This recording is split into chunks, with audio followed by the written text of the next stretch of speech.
Bonjour Yann Gourvenec. Bonjour Jean-Denis. Vous êtes co-auteur avec Hervé Cabla de La communication digitale expliquée à mon boss. En effet. Le grand frère ou le petit frère des médias sociaux expliqués à mon boss, sorti il y a 2 ans, c'est ça? Voilà, le premier est sorti en 2011, celui-ci vient de sortir fin 2013. Une question simple pour commencer, comment définissez-vous le digital? C'est tout sauf une question simple. Et déjà, d'une part, ça crée beaucoup de polémiques parce qu'on a utilisé le mot digital et pas le mot numérique. Et c'est, paraît-il, pas recommandé par l'Académie française. D'ailleurs, on a prévu, le prochain livre sera La communication numérique expliquée à mon grand-père. C'est prévu pour l'année prochaine. En fait, le terme de digital, qui est d'ailleurs à l'origine un anglicisme, mais en fait, comme ça vient du latin, c'est pas très très grave. Puisque de toute façon on compte sur ses doigts, donc à la base je dirais le digital et le numérique c'est quelque chose qui est 0 ou 1, 0 ou 1, c'est ça la base du terme, mais en fait finalement c'est pas tellement 0 ou 1, il y a beaucoup plus d'humain que de mathématiques dans tout ça. Donc le digital c'est quoi? Eh bien c'est pas seulement le web, c'est pour ça qu'on n'a pas mis la communication par le web, parce que la communication digitale ça va bien au-delà du web, ça s'étend je dirais à des nouveaux canaux qui ne sont pas forcément celui du bon vieil ordinateur, et notamment c'est quasi une banalité de dire ça aujourd'hui, où à peu près 20% des visites sur les sites de contenu sont réalisées sur des terminaux mobiles. Eh bien, le mobile prend une place de plus importante, que ce soit pour la communication, voire même pour le e-commerce. Alors ici, on est sur un ouvrage dédié à la communication. On aurait pu aller jusqu'au marketing et aller un peu plus loin, aller dans la partie, je dirais, plus commerçante. On a essayé de se limiter pour faire une suite aussi aux médias sociaux expliqués à mon boss et remonter d'un cran. Parce qu'aujourd'hui, on pense que les médias sociaux arrivent dans une phase de maturation, je ne vais pas dire de maturité, mais une phase de maturation, on va y revenir, et qu'ils deviennent un mix, une partie, indissociable du mix de la communication, et que donc ils sont partout, et que ça ne nécessitait pas de faire une mise à jour du précédent livre. Donc voilà, on a élargi le débat aussi à d'autres sujets qui ne sont pas forcément des sujets dédiés aux médias sociaux, mais où il y a une forte porosité, et notamment le bon vieux site web dont tout le monde dit qu'il est mort, mais bien entendu ce n'est pas vrai, comme toutes les choses dont on dit qu'elles sont mortes, les bons vieux blogs dont on dit qu'ils sont morts aussi, mais qui ne sont pas morts non plus, et qui ont tous ces sujets-là de forte porosité avec les médias sociaux. Le réseau social d'entreprise est au cœur des débats depuis plusieurs années, en particulier pour la collaboration. Comment analysez-vous son adoption en entreprise? Alors ce soir même, l'Echo publie son 6e rapport sur l'état des lieux des réseaux sociaux d'entreprise, donc on peut calculer facilement que ça fait à peu près 6 ans qu'on en parle, et c'est complètement faux. Les réseaux sociaux d'entreprise, bon, c'est encore un nouveau nom qu'on a donné à des sujets qui sont récurrents dans l'entreprise depuis très longtemps. Bon, la première fois que j'ai entendu parler de ce genre de sujet, c'était vraiment la naissance du sujet, c'était 1994. Et on parlait à l'époque du groupware. Alors on a changé les noms, on a changé le vocabulaire, on a changé les logiciels, mais à l'époque il y avait déjà un logiciel qui commençait à pointer le bout de son nez qui s'appelait Lotus Notes, qui a été véritablement un des pionniers, qu'on l'aime ou qu'on l'aime pas. Je ne suis pas un grand fan en termes d'interface, mais il faut reconnaître humblement qu'il a permis la démocratisation du partage collaboratif dans l'entreprise, tout au moins dans sa première génération. Alors, ça évolue et ça se répand, effectivement, faciliter la collaboration, et il y a du travail, parce que dans un monde de l'entreprise où les gens communiquent de plus en plus par courrier électronique asynchrone, et ça ne change pas, et là c'est malgré les poncifs et les idées reçues, ça ne change pas avec les nouvelles générations, au contraire c'est même pire. Dès qu'on a des nouvelles générations qui arrivent, on pourrait s'attendre à ce qu'ils sautent sur la messagerie instantanée, sur les médias sociaux, sur les réseaux sociaux d'entreprise, et on les voit sauter sur le petit mail. Je vais envoyer un petit mail. Pourtant, ils l'utilisent dans le mode privé, le chat, oui. Le réseau social, et donc ils n'arrivent pas à le transposer en entreprise. Je pense que c'est là, effectivement, que le bas blesse. En fait, les réseaux sociaux d'entreprise, eh bien, on en parle depuis longtemps. beaucoup d'entreprises l'ont mis en œuvre, puisque, alors j'aurai la mise à jour aujourd'hui, mais à l'année dernière, donc il y a juste un an, il y avait à peu près 70% des entreprises françaises qui avaient un projet ou qui allaient en avoir. Donc on peut dire que c'est quasiment répandu partout, sauf que les usages, pour reprendre les termes de l'éco, qui sont cités d'ailleurs dans le livre d'Arnaud Erol, eh bien ces usages sont assez frustres et assez basiques.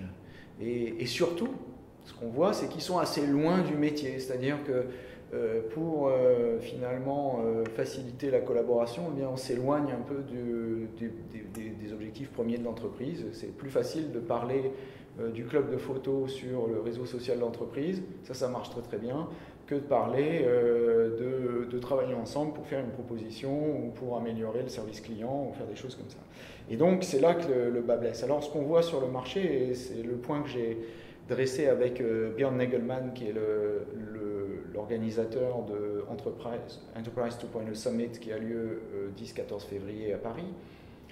Eh bien, Björn me disait qu'il y a à peu près 3 catégories d'utilisateurs dans les entreprises aujourd'hui du réseau social d'entreprise. La première, c'est ces entreprises de première génération qui ont mis en place ces outils et qui ont essayé, souvent avec l'accord du management, c'était bien, ça leur a permis de mettre en place un projet, mais souvent ils se sont arrêtés là parce qu'ils n'ont pas réussi à établir une culture autour de la collaboration, et donc finalement ça patauge un peu, ça s'utilise pas trop, et on est dans une recherche de second souffle. Une deuxième catégorie d'entreprises qui sont des entreprises elles aussi grandes mais qui arrivent tard sur le sujet. Deux exemples, il y a Bosch en Allemagne et il y a Solvay en Belgique, c'est une société internationale, et Solvay est en plein justement dans une fusion aujourd'hui, et cette fusion, ils utilisent le RSE, le réseau social d'entreprise et la collaboration interne pour la mener à bien. Donc là, il y a un véritable projet d'entreprise, et ce que dit Björn Nagelmann, c'est que ces entreprises qui arrivent plus tard ne reproduisent pas justement les erreurs des entreprises qui sont arrivées plus tôt. Le marketing de contenu est l'objet du chapitre 2. Quelles sont les nouvelles tendances en termes de typologie de contenu ? Alors le marketing de contenu est effectivement l'objet du chapitre 2 du fait de son importance. Je dirais la première tendance de l'évolution du marketing de contenu, c'est sa maturation et sa généralisation. Et donc pour cela, dans le livre, on distingue en fait 3 périodes. Une période d'initialisation, début des années 95, pour vraiment les très pionniers. Moi j'en faisais déjà à cette époque-là, 95-99. De 99 à 2008, il y a eu une phase de digestion où parler de marketing de contenu n'était pas un gros mot, mais presque. La réponse qu'on avait, d'ailleurs on en parlait dans le bouquin précédent, qui était encore dans la fin de cette période, c'était on n'est pas le Figaro, pourquoi on fait du marketing du contenu, ça sert à quoi? Aujourd'hui, en 2014, on est dans une généralisation du marketing du contenu, tout le monde en fait, et là je dirais on a trois catégories d'utilisateurs. Une catégorie très minoritaire que j'appellerais les experts, ce sont les gens qui maîtrisent le marketing du contenu et qui savent surtout pourquoi ils le font. Ça a l'air bête, mais pas du tout, et surtout qu'ils se reposent cette question régulièrement. En fait, la plupart des utilisateurs sont sur le comment je vais faire mon article aujourd'hui. Donc en gros, c'est un petit peu ça, et comment je vais le produire et avec qui je vais le produire. Et donc on arrive à une deuxième catégorie qui est la catégorie qui arrive en masse sur ce marché-là, ce sont les newbies, c'est les gens qui découvrent. Alors ils découvrent, ils recopient, ils dépensent de l'argent en masse parce que il faut dépenser beaucoup d'argent parce qu'on ne sait pas faire, et puis c'est vrai que le contenu c'est très gourmand, donc si on ne réfléchit pas, on produit, et au bout d'un moment on ne sait plus pourquoi. Et puis il y a justement les premières générations de gens qui sont arrivés là-dessus. Souvent c'est un intrapreneur qui a développé à l'intérieur, il est parti, il a changé de job, ça continue parce que tout le monde a trouvé ça bien, et on ne sait plus pourquoi on écrit. Mais on écrit, et on écrit, et on écrit. Et du coup, au bout d'un moment, on ne se repose plus la question, mais est-ce que c'est pertinent? Est-ce que je rencontre mon public? Est-ce que c'est partagé en dehors de l'entreprise?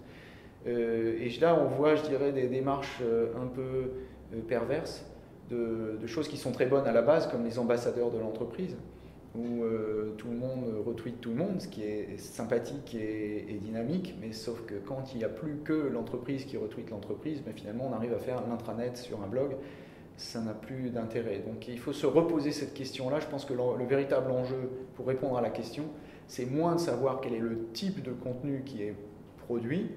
Le multimédia, finalement, n'a pas remplacé, n'a pas tué le texte, parce que quand on veut, par exemple, référencer une vidéo, eh bien, il n'y a rien de mieux que de faire une transcription. Donc je dirais en termes de technique de contenu, c'est pas là le sujet en fait. Le vrai sujet, il est stratégique. Et d'ailleurs, de toute façon, c'est l'ensemble du sujet de la communication digitale qui est là-dessus. Aujourd'hui, c'est la mode, c'est la transformation digitale. Les sujets stratégiques reviennent au cœur du débat. C'est des sujets qui ont complètement disparu pendant 10 ans, 10-15 ans même, qui étaient très à la mode en 96-17, et où tout le monde parlait est-ce qu'il faut que je crée une filiale, est-ce qu'il faut que j'innove à l'extérieur, est-ce qu'il faut que j'innove à l'intérieur, comment je fais, comment je me transforme. Ces questions-là ont été évacuées pendant 15 ans. L'internet était devenu le domaine des geeks, on ne comprenait rien, c'était un mec là-bas de l'autre côté du mur qui faisait ça, on s'en foutait, c'est pas grave, de toute façon il est bizarre, on ne comprend pas ce qu'il fait. Et maintenant, les entreprises, je dirais normales, veulent... Enfin, c'est pas qu'elles veulent, c'est qu'elles sont obligées par leurs clients, par la concurrence, par l'évolution et la généralisation du domaine, à traverser le mur et justement à faire parler les deux côtés. Et donc, ces questions stratégiques reviennent au cœur du sujet, et bien entendu, les stratégies de contenu reviennent au cœur du sujet aussi, sauf qu'il y a encore beaucoup de travail et beaucoup, à mon avis, de déstabilisation et de restabilisation à faire à l'intérieur des entreprises. Pourquoi j'ai produit ce contenu-là ? Est-ce que je suis allé au bout du sujet ? Est-ce que je l'ai bien fait ? Est-ce que je l'ai fait tout seul en tournant en rond, ou est-ce que je l'ai fait avec d'autres ? Parce que ça a l'air important, mais ça a l'air bête, mais il ne suffit pas de rester derrière son blog et d'écrire. Il faut être capable de prolonger son contenu dans le monde réel, parce que alors surtout dans le B2B, tout se passe comme ça. Comment j'ai créé une véritable communauté autour de cela, en cristallisant les intérêts autour de mon contenu, comment j'ai ramené ce contenu par rapport à mon cœur de métier. Si je fais de la téléphonie d'entreprise, est-ce que le contenu que j'ai généré va ramener un intérêt, de la notoriété, d'une discussion, un débat, un travail autour de mon métier et pas autour d'autre chose qui est trop éloigné. Est-ce que j'ai réussi à remettre ça dans le cœur du sujet ? Voilà, donc ça c'est véritablement les problématiques de base, sont des problématiques à la fois de conseil et de réalisation, et qui ne sont pas finalement des problématiques techniques de production de contenu. Après, les techniques de production de contenu, on les connaît, c'est pareil, ce n'est pas une question de savoir quel est l'appareil photo qu'on a utilisé, c'est pas parce que la vidéo va être de qualité professionnelle qu'elle va être plus vue, c'est pas parce qu'elle va être plus professionnelle et plus vue qu'elle va être plus aimée, etc., etc. Donc il faut revenir à des choses plus simples. Les médias sociaux, objet du premier ouvrage surtout, sont de plus en plus intégrés aux outils de communication de type centre de contact, centre de relations clients. Qu'en pensez-vous ? Alors ça déjà, c'est pas nouveau. Si on retourne sur mon blog, on va trouver des articles autour de l'intégration des médias sociaux et du CRM depuis plusieurs années, 3-4 ans je pense. Et si j'en crois les témoignages d'entreprises qui mettent ce genre de technologie en place chez les clients, comme Altitude Software, qui est une entreprise européenne et à l'origine portugaise, qui intègre ce genre de technologie sur les centres d'appel, Abderrahmane Mekish me dit en ce moment, on fournit ce genre de solutions pour donner une vue véritablement 360 degrés du client dans les centres d'appel. Donc ça, c'est la bonne nouvelle, c'est en train d'arriver, c'est plus seulement de l'intellectuel, c'est quelque chose qui arrive aujourd'hui. Mais en fait, le vrai enjeu, il n'est pas là. Parce que le vrai enjeu, c'est l'enjeu qui a été créé, en fait, il y a 15 ans. Hein, comme quoi. Mais les technologies, c'est toujours comme ça. Hein, il faut 10 à 15 ans de maturation, à peu près sur tous les sujets. Qu'est-ce qui est arrivé il y a 15 ans ? Est arrivé l'email. L'email dans le service client. Et on a dit à l'époque, ça y est, c'est la fin du service client où on ne s'intéresse plus au client, on va lui répondre tout de suite, ça va être instantané. Et qu'est-ce qui est arrivé au bout de 15 ans ? Eh bien, on répond à l'utilisateur en moyenne en 72 heures. ouvrez. Donc, le vrai enjeu de gens comme Altitude ou tous les gens qui travaillent autour des centres d'appel, c'est de descendre, et c'est ce qu'ils font aujourd'hui, et ils ont fait ça chez un client qui s'appelle Dovetail, ils ont descendu leur temps de réponse de 72 à 24 heures. Vous allez me dire 24 heures pour répondre à un mail. Comme en plus on est de la communication asynchrone, vous dites est-ce que A est blanc? Et le gars il vous répond oui mais B est rouge. Et donc vous reprenez 24 heures en disant non mais moi je disais est-ce que A est blanc et pas est-ce que B est rouge, et là et voilà, etc. Et donc ça, en fait il y a souvent des difficultés de communication à cause de cette communication asynchrone. À ça on rajoute justement l'intégration des médias sociaux, on rajoute un niveau de complexité supplémentaire. C'est ça véritablement l'enjeu. L'enjeu il n'est pas logiciel, l'enjeu il n'est pas technologique, il va être humain et organisationnel. C'est comment je vais pouvoir faire monter en charge mes équipes de centres d'appel pour pouvoir répondre à toutes ces nouvelles demandes avec une nouvelle donne qui n'est pas nouvelle non plus. On en parle depuis au moins 4 ans, enfin moi j'en parle déjà au moins depuis 4 ans et on a travaillé là-dessus au moins depuis tout ce temps-là dans les entreprises où j'étais. C'est le fameux social CRM qui n'existe pas, c'est pas du social CRM, c'est du CRM avec du social dedans. Et comment on ne peut plus aujourd'hui, je dirais, supprimer le niveau de bruit induit par les clients qui viennent solliciter directement les marques. Alors aujourd'hui, on en est dans cette étape où les marques commencent à arrêter de faire de la dénégation en disant non, Twitter ça n'existe pas, ils sont obligés de faire avec, ils sont obligés de composer. On a vu même des dérives inverses, on le voit encore aujourd'hui où je dirais quand votre service client n'est pas bon, vous faites un tweet, vous avez une réponse tout de suite. Yann, vous qualifiez votre livre de guide pratique. Comment faut-il le lire? Alors effectivement, je dois avouer, on s'est inspiré d'un livre d'une de nos idoles, qui est Joël de Ronet. Et en fait, c'est un livre fantastique qui s'appelle Le Macroscope, qui a été écrit en 1976.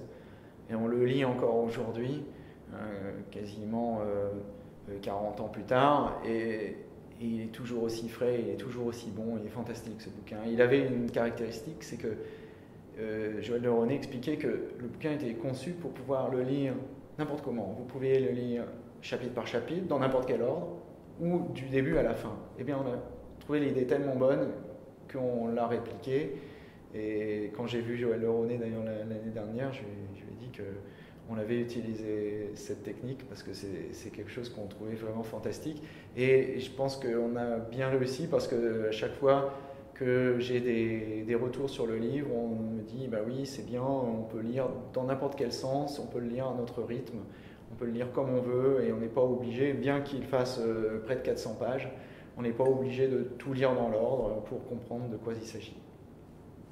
Merci Yann Gourvenec, co-auteur avec Hervé Kapla de La communication digitale expliquée à mon boss, édition Kawa. Merci Jean.